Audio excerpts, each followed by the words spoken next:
Anytime siya. Ate Elsie! Dito sa harap. Magdasal tayo. Ha?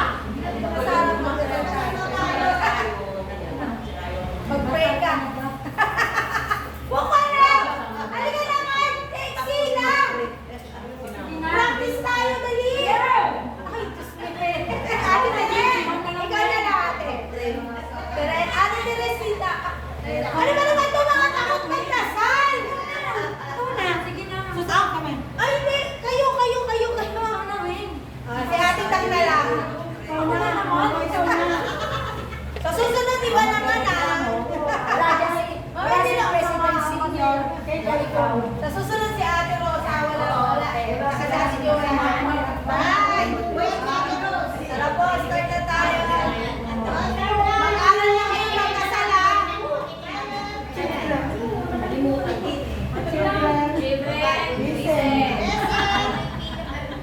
Bahin na natin ngayon ang presensya ng Panginoon. Pangalan Lord, papasalamat po kami ngayon sa inyo sapagkat pinagtipon-tipon nyo kami ngayon ulit ngayong gabi itong aming Friday night at Thanksgiving. At nawa, Lord, kami po ay patnubayan nyo hanggang sa matapos po ang aming pagganap ngayon sa aming sumba. Nawa po kami ay lagi nyo pagkalooban ng mabuting katawan, wala pong mahihilo sa amin, mula sa aming ulo hanggang sa aming talampakan. Ito po ang aming samot dalangin sa inyo sa matamis na pangalan po ni Jesus. Amen.